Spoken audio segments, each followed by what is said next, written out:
Selamat malam para pendengar setia di seluruh Indonesia di Dongeng Aki Rukman. Selamat mendengarkan dan tetap merdeka. Assalamualaikum warahmatullahi wabarakatuh. Bismillahirrahmanirrahim.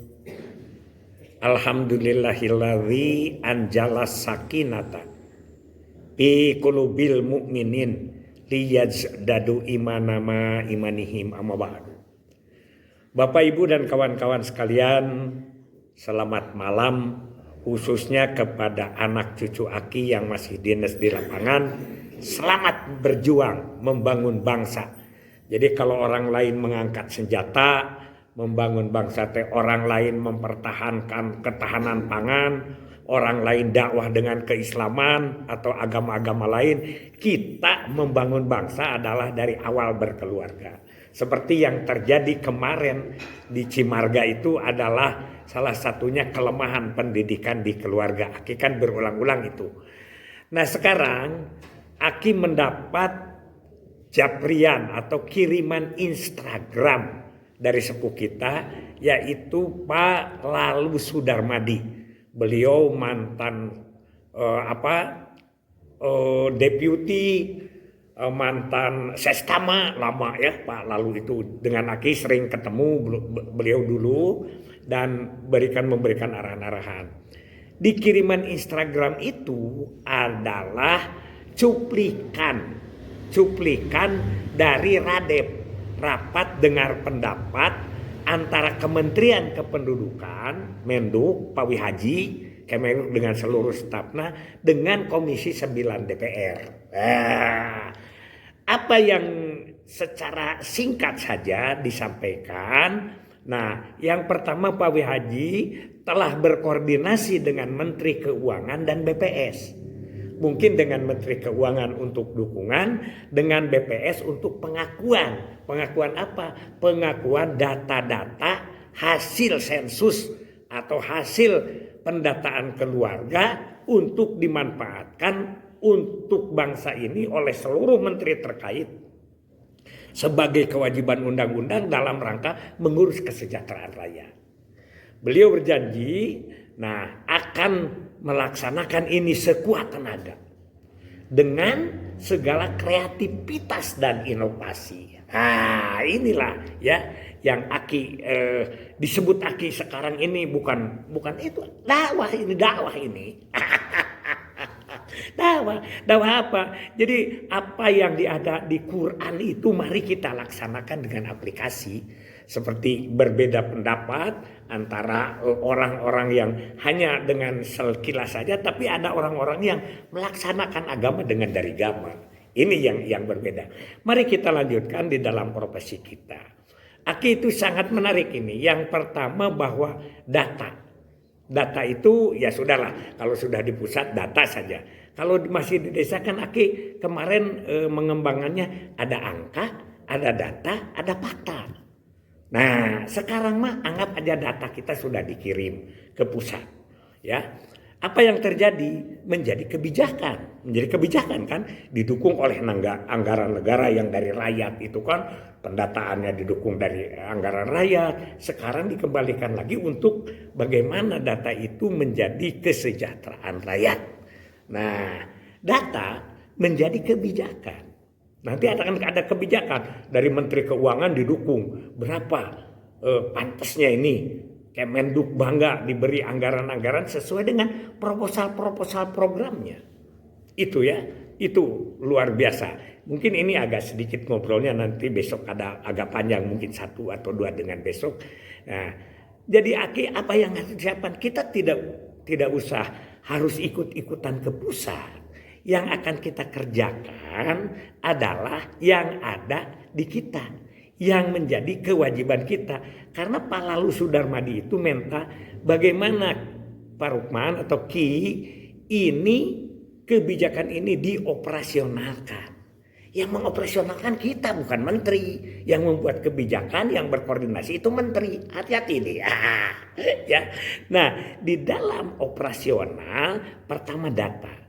Aki sekali lagi data itu dari angka menjadi data itu ada satu proses yang disebut dengan analisa sasaran. Nah, analisa sasaran. Analisa sasaran mana? Analisa sasaran yang ke bawah berdasarkan rekapitulasi itu sudah menjadi data provinsi, kabupaten, nasional. Dan di kita juga menjadi data desa.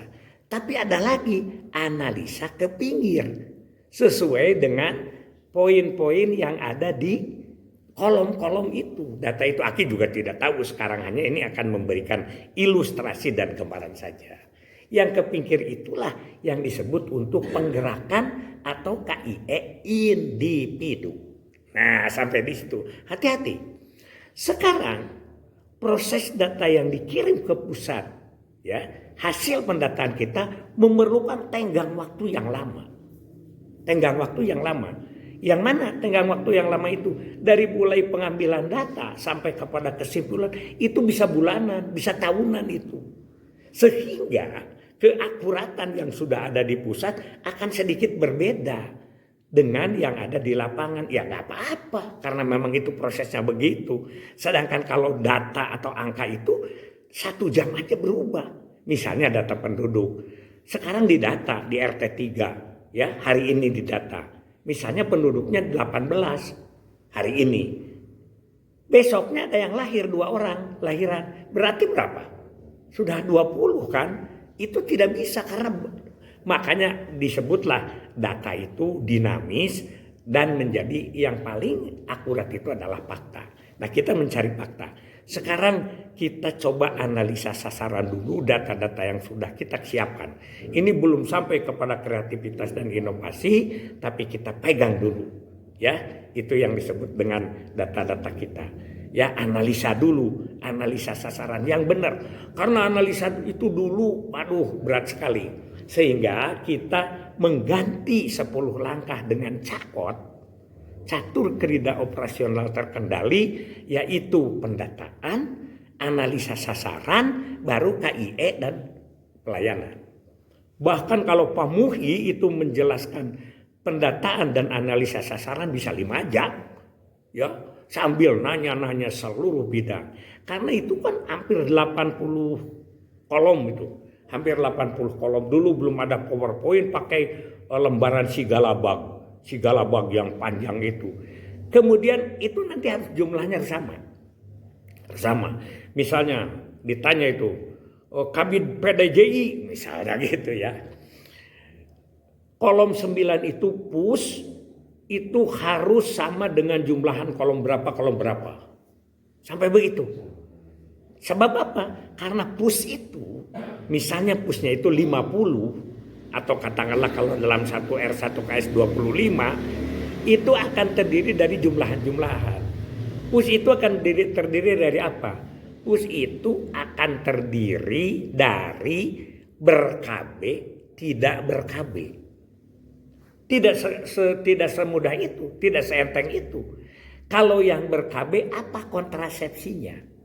Kan itu ada perubahan tuh, ada pil, ada suntik, ada IUD, ada macam-macam lah. Nah gitu, itu baru pus dari segi per-KB-an.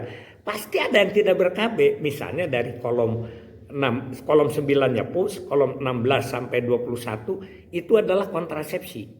Berarti kolom 16 itu adalah jumlahan dari kolom 16 sampai 21. Nah, nanti yang tidak ber-KB itu terjadi di kolom 24 sampai 27. Tidak ber-KB-nya itu karena hamil, tidak ber-KB-nya itu karena menopause, ya. Artinya kalau menopause itu kan sudah non-pus ya. Artinya sudah menjelang menopause atau anaknya baru 1 atau belum punya anak. Itu kan 4 misalnya. Jadi analisa sasaran kita itu ada berapa? Jadi kolom 9 harus sama dengan kolom 16 sampai 21 ditambah 24 sampai 27. Kalau tidak hafal, tidak boleh jadi bintek dulu. Tidak hafal itu saja. Itu dari segi apa yang disebut dengan pendataan. Belum lagi nanti bagaimana disebut praes. berapa itu bisa kita besok sambung lagi. Jadi sekarang itu belum sampai ke inovasi, jadi sekarang segera siapkan data kita itu dan koordinasikan. Kalau di atas itu sudah koordinasi dengan BPS, koordinasi dengan Menteri Keuangan, koordinasi dengan siapa, ya mungkin di bawah juga begitu. Terutama kalau AKI ya tidak akan menyarankan kepada kabupaten lah, kabupaten sudah tahu persis dari data itu masuk ke Bapeda bagaimana sehingga ada yang disebut program prioritas dan lain sebagainya lah begitu ya. Nah itu yang menjadi tugas-tugas di kabupaten, karena Aki merasakan ya di kabupaten itu puluhan tahun. Di beberapa kabupaten, Aki pernah di Kabupaten Bandung, Subang, Tangerang, Pandeglang, Ciamis, Cianjur, itu yang memegang kebijakannya saja. Itu berebut anggaran kita di mana di Bapeda itu. Tidak mudah dengan di Dinas Pendapatan itu. Apalagi kita. Kita apa yang kita itu? Kita itu adalah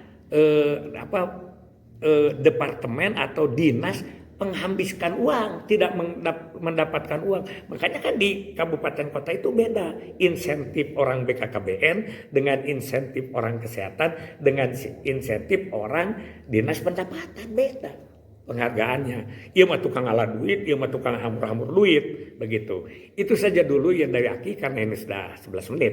Besok kita sambung ya. Pak, lalu mohon masukan nanti ya. Kalau ini perlu kita kembangkan bagaimana persiapan-persiapan kita menunaikan janji-janjinya Pak Menteri, yaitu Pak Wihaji saat dengar pendapat yang oleh Bapak dikirimkan ke Aki untuk dianalisa dan dioperasionalkan kepada kawan-kawan di bawah. Hasbunallahu wa ni'mal wakil, ni'mal maula wa ni'man nasir. Wassalamualaikum warahmatullahi wabarakatuh.